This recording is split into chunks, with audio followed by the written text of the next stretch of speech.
मेरा प्रणाम। मैं आपका मित्र देवेश त्रिवेदी। फिर मैं आपके बीच में एक नया विषय लेके आया हुआ हूँ, कनिष्ठिका या बुद्ध उंगली पर शुभ चिन्ह। इससे पहले हमने सूर्य उंगली, शनि उंगली और गुरु उंगली के बारे में, शुभ चिन्हों के बारे में हम पढ़ चुके हैं।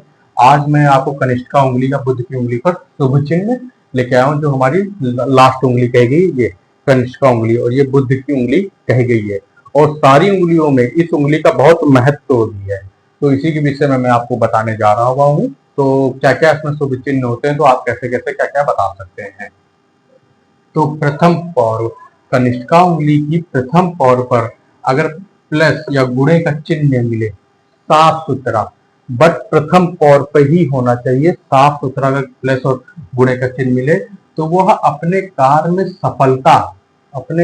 सफलता, धन लाभ, सत्य, सुंदर भविष्यवाणी कर सकता है। और उसकी भविष्यवाणी और सत्य जो बोलता है वो ज्यादातर देखा गया है कि वो सत्य भी हुई है।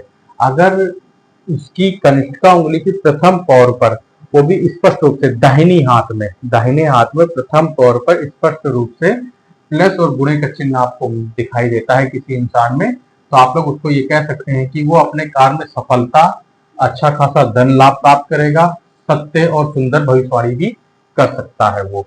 इसमें प्रथम पौर की ये बात हुई। सेकंड पौर में आते हैं। सेकंड पौर में जैसे चतुर्भुज का चिन्ह बना हुआ है, तो इसमें व्यक्ति ज्यादातर देखा गया है ये अत्यधिक परिश्रम करता है।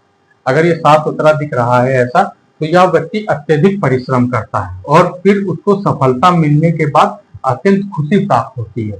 ये परिश्रम करेगा बहुत, उसके बाद खुशी प्राप्त होती है। तो ये तो मामूली बात भी है कि कोई भी व्यक्ति अगर परिश्रम बहुत करता है, बहुत परिश्रम कर रहा है किसी ऊपर बढ़ने के लिए, और उसको वो सफलता मिलती है, तो स्वाभाविक बात है वो बहुत ज्यादा खुश होगा। तो यही चीज इस पे भी लागू होती है कि अगर ऐसा चीज नहीं मिलता है और वो अत्यधिक परिश्रम करता है, तो उसको बहुत अच्छी सफलता प्राप्त होती है और वो बहुत खुश होता है।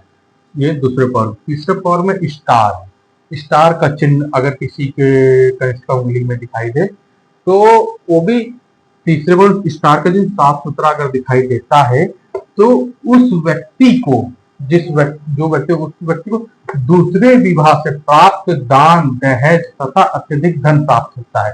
प्रथम विवाह से जितनी खुशी प्रसन्नता प्रथम विवाह से प्राप्त नहीं होती, उसको उतनी खुशी और प्रसन्नता दूसरे विवाह से प्राप्त होती है। ये देखा गया और ये बोला गया है शास्त्रों में कि दूसरे विवाह से प्राप्त दान, दहेज तथा अत्यधिक धन प्राप्त होता है उसे। ऐसे व्यक्ति में, जिसके व्यक्ति में कनिष्ठिका उंगली में स्टार बना हो, तो उसके दूसरे विवाह से उसको अत्यधिक धन प्राप्त और सफलता और सब कुछ प्राप्त होती है। तो ये रही कनिष्ठिका उंगली के बारे में बात। और मैं एक अपना पर्सनली एक बताता हूँ आपको।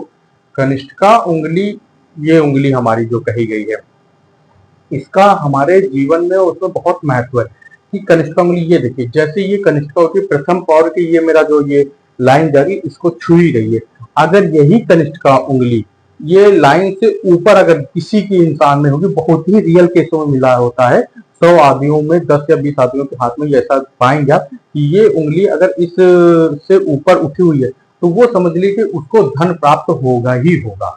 ये साफ साफ देखा गया है। और उसको अचानक से धन प्राप्त होगा, उसको धन की कमी नहीं, मतलब कि ये नहीं कि वो अंबानी बन गया कि बहुत बड़े बड़े आदमी बन गया, ऐसा कुछ नहीं है। मतलब उसको जब जरूरत पड़ेगी धन की, तो उसको वो धन मिलता ही मिलता है और वो अपने जीवन में बहुत आनंदमय रहता है। जिसके भी ये ज्यादातर आप लोग देखें, जिसके भी ये उंगली, ये जो लाइन बनी, इसके ऊपर ही कनिष्ठिका उंगली जा रही है, छोटी उंगली, तो बहुत ही अच्छा फल प्राप्त होता है उसका। और जिसको छू रही हो तो मीडियम कह सकते हैं आप, और जिसके नीचे हो तो उसको समझ सकते हैं आप, उसको ज्यादा कुछ प्राप्त नहीं होगा।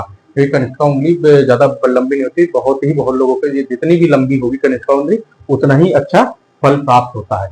ये देखा गया है और ये साफ सुथरा समझ में भी आता है। और ये बुद्ध, इसकी नीचे की ये नीचे ये बुद्ध पर्वत कहा जाता है। अगर आप ये भी है, किसी को कोई कहता है कि मुझे जॉब करनी है या मैं बिजनेस करूं, अगर बुद्ध के पर्वत पर आपको साफ सुथरी अगर रेखा दिखाई दे रही है, नीचे से ऊपर जा रही है, साफ सुथरी अच्छी खासी रेखा और बुद्ध पर्वत होता है, तो उस आदमी को आप ये कहिए कि आप बिजनेस करिए, उसको बिजनेस में जरूर से जरूर सफलता प्राप्त होती है।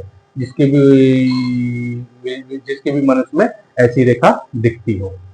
तो यही मेरा आज बताने का प्रयास था। कनिष्ठ का उंगली के बारे में, बुद्ध पर्वत के बारे में। और भी जो भी आप लोग को जानना हो मुझसे या बात करनी हो मुझसे, तो आप मुझे कमेंट कर सकते हैं, मोबाइल नंबर पर कॉल कर सकते हैं। हस्तरेखा जिसको दिखानी हो तो मुझसे संपर्क कर सकते हैं आप। और जिसको भी हस्तरेखा की पढ़ाई करनी हो तो वो भी मुझसे पढ़ सकता है। और वैसे मैं यूट्यूब में तो लाइन्स के विषय में पढ़ा ही रहा हूँ, लाइन वाइज में पढ़ाते चल रहा हूँ। जिसको पर्सनली भी पढ़ना हो तो मुझसे पढ़ सकता है। सब लोगों को मेरा प्रणाम। राधे राधे।